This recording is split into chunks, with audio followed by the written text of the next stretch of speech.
welcome back to another episode of Vegan Proteins Muscles by Brussels Radio. My name is Danny. And I'm 𝐬𝐿𝐫𝐸. And this is our 79th episode.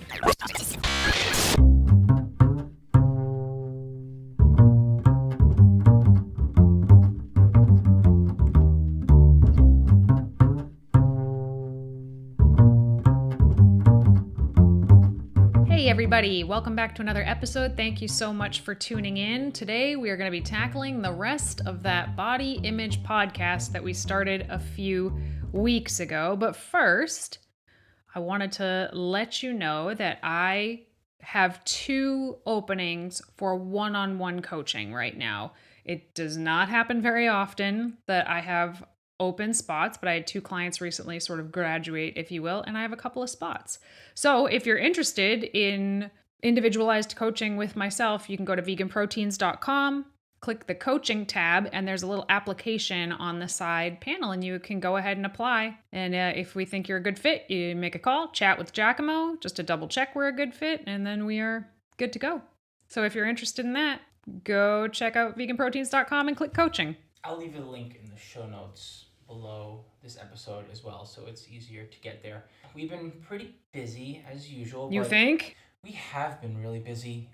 And for those of you who are not familiar with the market right now, the home buying market, it's just insane. It's absolutely insane, and we're getting a feel for that firsthand. But we do have some potentially good news in the works. We're not going to talk about it until it happens. Yep, it's been crazy. We've been going to open houses every weekend and checking all of the 10 houses that seem to pop up each week in our area. It's funny, there's like nothing. There's like 0 houses out there, and they're already asking for a lot of money for these houses based on like what they are, and then they're going for like $100,000 to $200,000 more than asking price. And it's been a little bit of a slap in the face, one might say, but we're still doing it. We are determined to be triumphant in our first time home buying experience. I have no idea what to expect in the first place. All I know is that stuff is going up and disappearing immediately, and it's happening super fast, and there's just not much to choose from, and the prices are just outrageous. But I'm like, whatever. I'm determined to not pay rent anymore if I don't have to. Yeah, I was talking to our landlord, and I was like, man, could there be a worse time to be buying a home? And he was like, yeah, 6 months from now. So, that's a good perspective to be having at the moment, and I'm going to keep that in mind as we move forward, that, better now than later than now. More surprises from the pandemic, and who could have predicted this one? Not us, that's for darn sure. I'm going to throw a little something interesting into the mix, and I hope you don't mind me blowing up your spot, but I have personally been imploding on this, sitting on this thought. We didn't talk about this. You just came out of it. It felt like it came out of left field to me. You were like, what if I compete with you next year? Yeah, you are blowing up my spot a little bit here. Well, 𝐬𝐿𝐫's been he was supposed to compete last year, which, in hindsight, I'm glad that prep came to a stop. When we had the kids, he just couldn't keep prepping, but, lo and behold, 8 weeks later, the world shut down. So I think it kind of worked out okay. And I haven't competed since 2018. I competed all year in 2018. So maybe we haven't competed together since 2015. Why is that? Because it's a nightmare.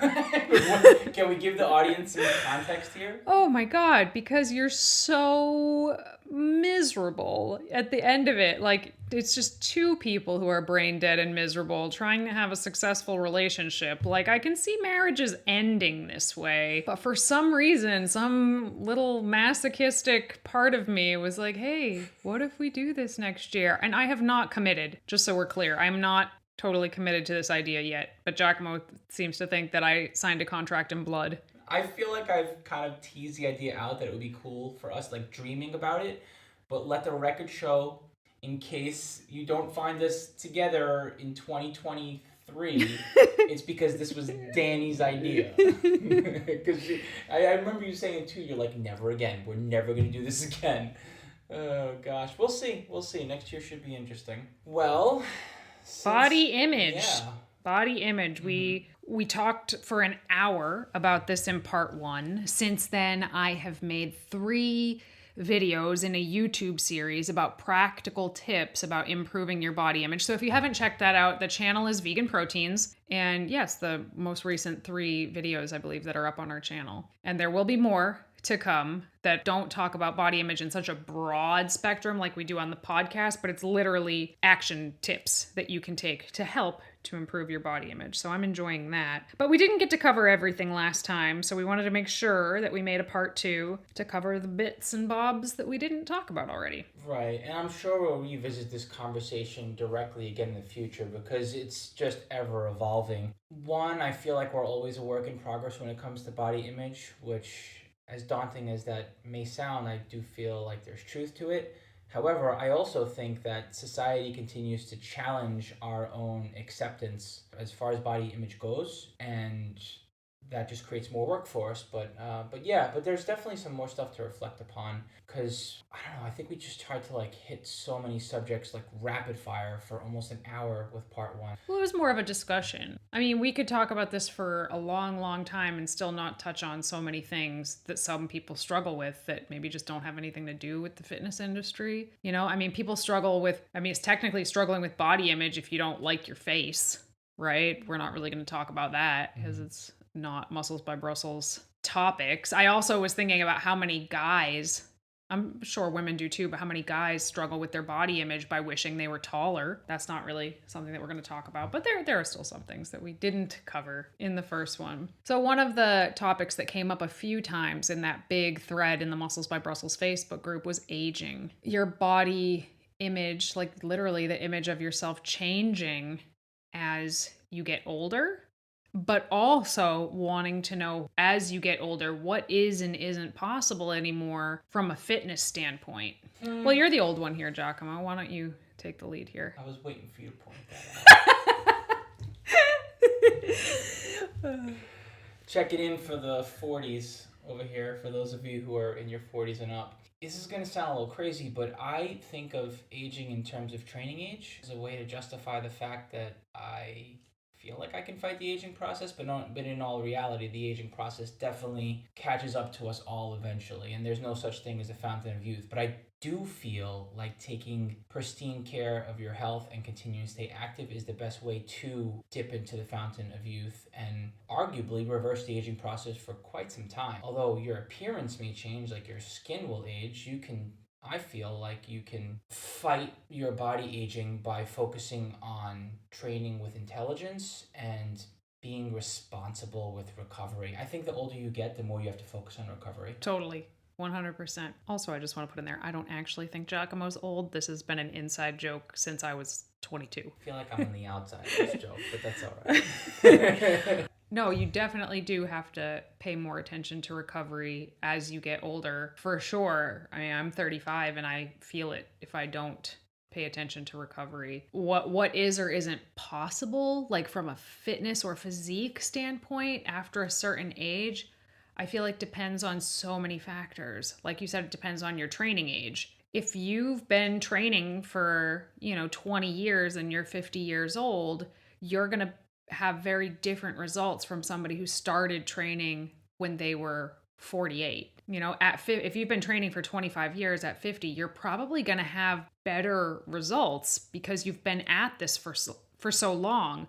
But the person who started at 48 is going to have a pretty awesome couple of first years, but ultimately, obviously, if you've been training for way longer, it stands to reason that you're going to have more, you're going to carry more muscle, you're going to have more muscle density, you're going to have more bone density. You can't just develop bone density if you start training at 48 years old. It really depends on so much. It also can depend, and I hate to say this, it can depend on money. The amount of money that you have, I think, really affects the aging process. Typically, the more money someone has, the less they need to stress about paying their bills, putting food on the table, and that decrease in stress shows up.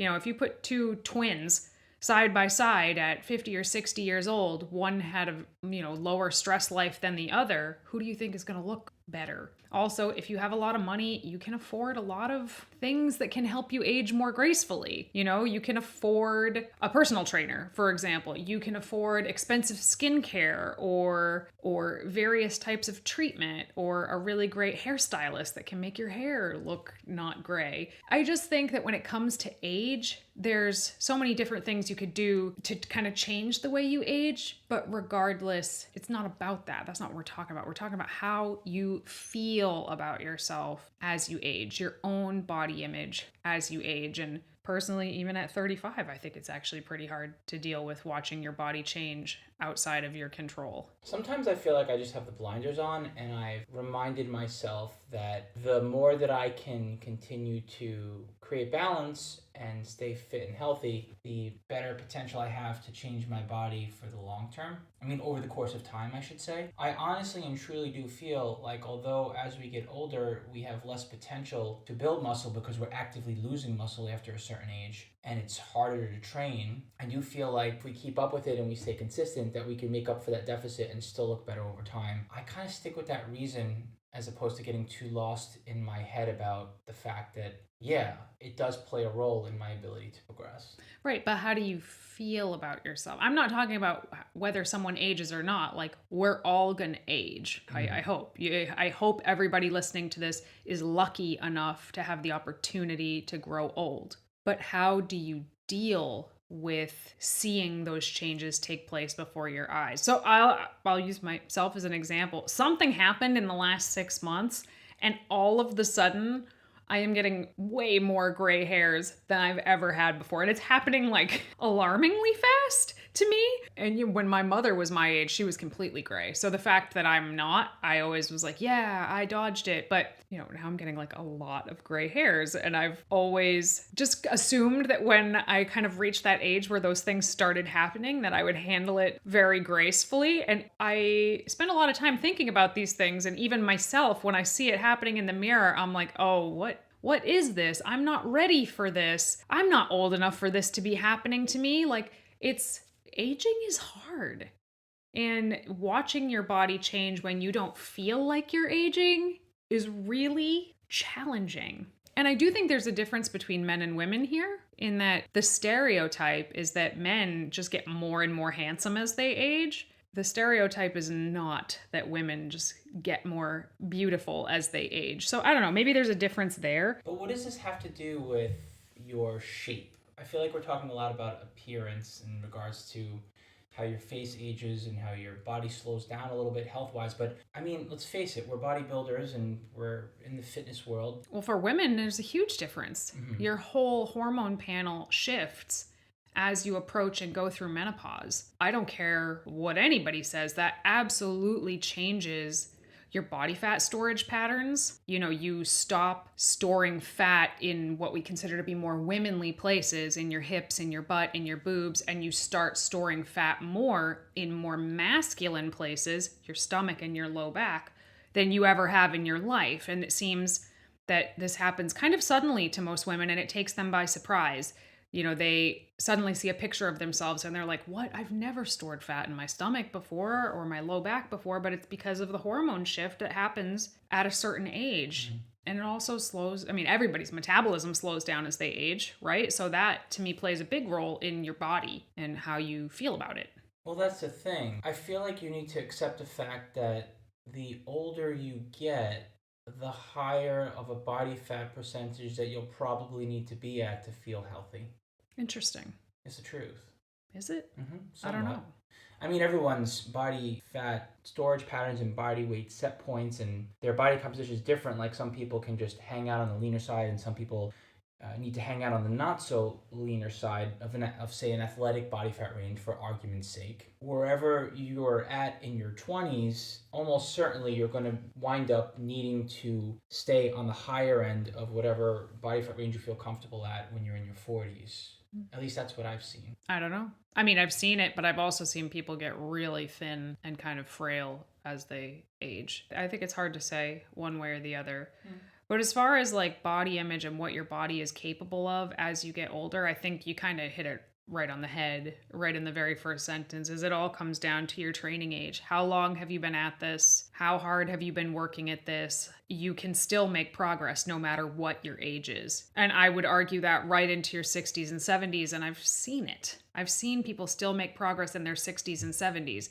It's not like you're going to make progress when you're 19, but you can still make progress all the way into your ripe old age. Yeah, I don't see any good reason to argue that point at all. I do feel like there is that little bit of a bonus for those who are newer or have a younger training age, I should say, in their older years. You just get to see so much change. But I guess I'm trying to speak more to those who have been at it for a while. And with the law of diminishing returns, with your ability to gain muscle, coupled with the fact that you're getting older, I think it can just become hard to not have a defeatist attitude. Like, why am I doing this? Why am I investing more time for less results? And what is going to keep me going? Like, what's the point of it all? Really? Well, I think our next question is kind of a good segue for that. Exactly. So these are two questions that they're very similar to each other. So I'm just going to read them off. I'm under the impression that the advice often suggests moving away from losing weight and appearance as the measures of success. If that's true, how do we do that? The assumption is that in order to improve body image, you should stop paying attention to your weight and losing it in particular as a measure of success. How do you do that? But the other question that kind of goes right along with this that I think has a little bit more nuance says, does our culture place too much emphasis on physical appearance and how does it affect us? Yes, I think our culture here in the United States, people tune in all over the world, but I think our culture places way too much emphasis on our appearance. And I think it has a tremendous effect on us. So I think that you should shift away from paying so much attention to your appearance and your body weight and how big your waist is in inches in order to stay successful with fitness and with your health. And to your question about aging and why should I do this and why should I bother with this if I'm barely getting any returns, if the only returns you're thinking of are based on the way you look, yeah, you're going to give up eventually because it comes so slowly, the changes to your physique, that you're going to give up. But if you have the right reasons for wanting to exercise, being your health and having mobility as you age and, still being able to play with your grandkids and all of that, you're much more likely to stick with it. So when you shift the focus away from just appearance, you are going to be more successful as an athlete and just as a healthy individual into old age. Yeah, fair enough. Okay. I can agree with that. So there are so many ways that we can measure our success as athletes that have absolutely nothing to do with your appearance or your body fat or the number on the scale. And if those are the only things that you're focused on, you're going to reach those numbers and then you're going to be like, okay, what next?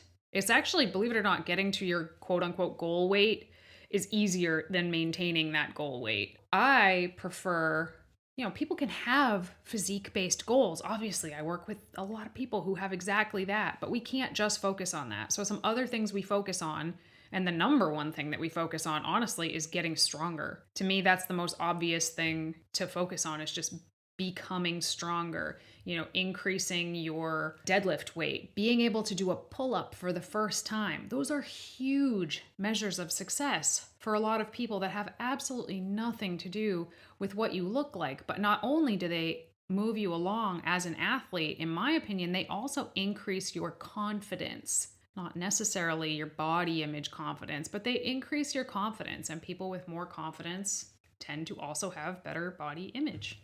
So the thought process here is you're suggesting to focus on things other than body weight or body shape and focus more on being stronger in terms of gaining confidence.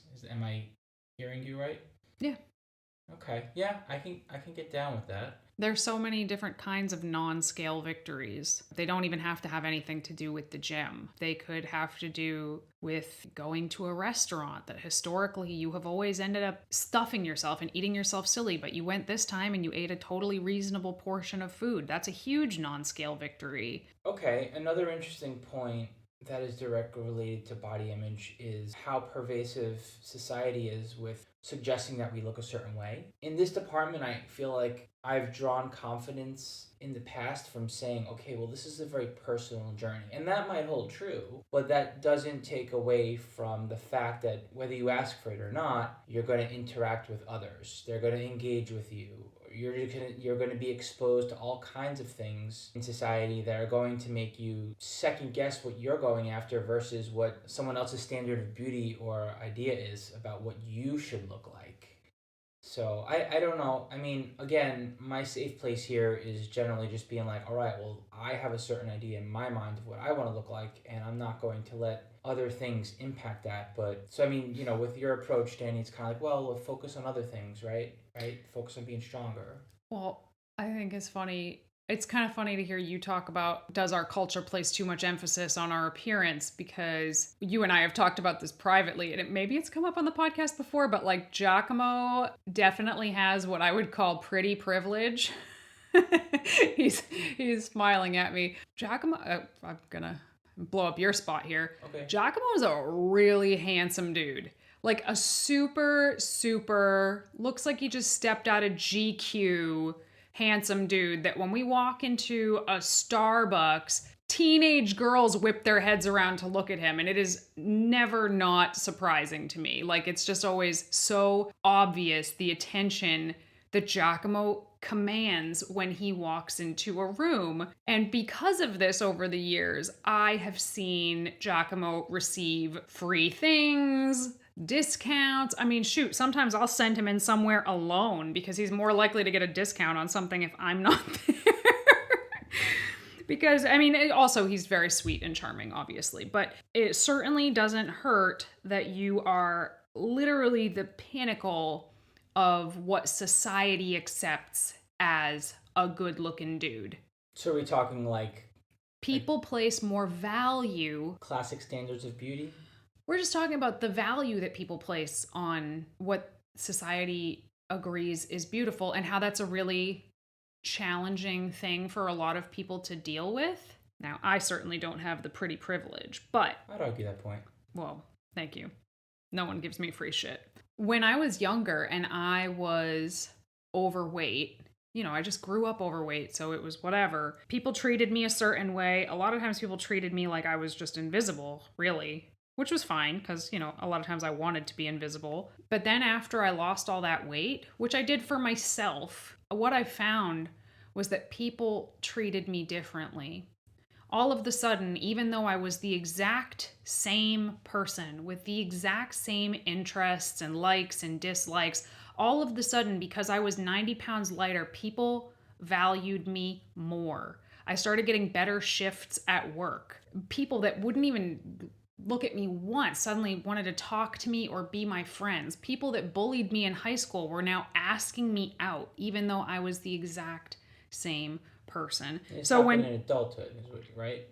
Well, this happened in like early adulthood. Okay. People say the question was, does our society place too much emphasis on physical appearance? I say, oh yeah, absolutely. Having been on both sides of that coin, it changed the way that I view the world.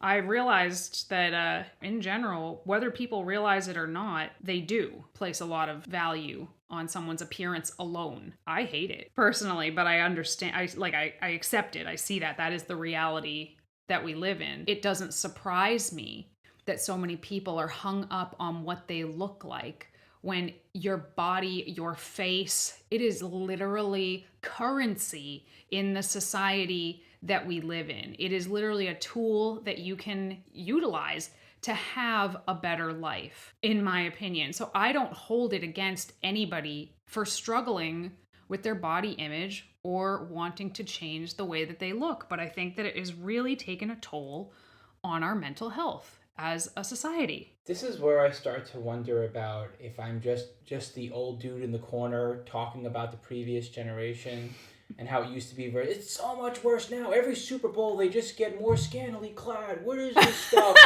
now they got the TikToks and they're just like prancing around naked and like, so you tell me, audience, are we just like speaking like the old AF vegans right now, or has stuff really taken a turn for the worse and it's gotten out of control? Or is it maybe it's like just a totally different playing field now that everything is on technology and so much more connected? I don't have answers. I just have like my perspective, I guess. Because I feel like this problem always existed. It just seems to me like it's so much more pervasive and out in the open now. Well, I think it is. And we talked about this in the first episode that we used to compare ourselves to models and movie stars. Mm-hmm. And now we compare ourselves to anybody with an Instagram account. And it didn't used to be that way. So, I mean, I think it's definitely worse in terms of playing the comparison game now than it ever was before. Why? This is the thing I really wanted to wrap this podcast up with. Why does any of this even matter? Yes, cool. We have talked about the fact that everybody struggles with body image. Yes, they do. Why does it matter? Why is it worth working on? Who cares? How you feel about yourself as opposed to the reasons why you continue to work on changing your body. It's just like that. I guess that is the question. Well, you touched upon the idea of confidence. I feel like it's important to accept who you are. I mean, if your ego is going to be constantly attacked and checked by the world around you, you can be put into a position where you're just never comfortable in your own skin. And honestly, I think there's some work to do that has nothing to do with the world around you, like just how you generally feel about yourself. I mean, obviously that's a part of it, but there are certain things that you want for yourself. And maybe expanding upon that idea from part one, where it's like, okay, well, I have a certain vision of what I look like, what I want to look like in my mind. And now I've invested all this time and energy to it, and I could see myself changing,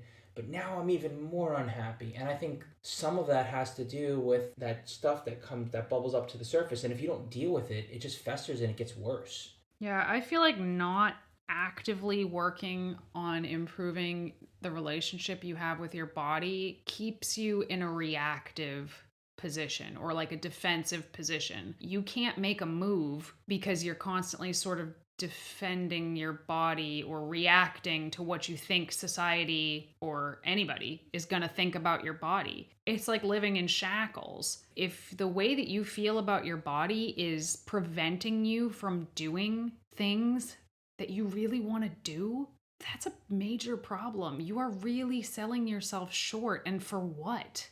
For who? I guarantee you the people that you're worried about thinking this, that, or the other about your body, they're too damn busy worrying about their own damn body to even care about yours. So it's like we're all in these self-imposed little prisons that are just reinforced by societal standards. And, it doesn't have to be that way, but it's really hard to confront those issues. It's scary. It's just scary, but I think that losing what's at stake is even scarier personally. And I think that the next generation, if we don't like collectively get our shit together about our self-esteem and not constantly comparing ourselves to everybody else, the next generation is so screwed. And that scares the crap out of me too. Like if you don't want to work on it for yourself, work on it for the next generation of like little boys and girls who deserve to have role models who have decent relationships to their own bodies. Yeah, once that stuff is deeply ingrained, you almost cannot unpack it anymore. It's just a part of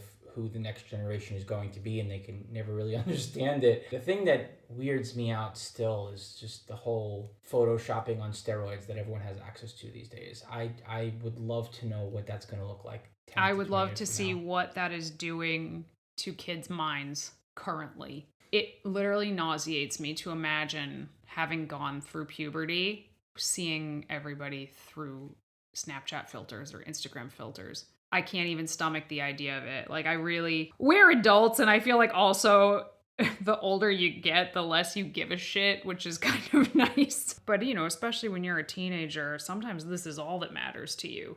And it just bums me out the way that it's kind of going for kids. And if that makes me sound like an old fuddy-duddy, I don't care. Hopefully that wasn't too soapboxy for you guys, but I really do think this is something worth working on. And I don't think you ever wake up one day and you're like, I never have bad body image days ever.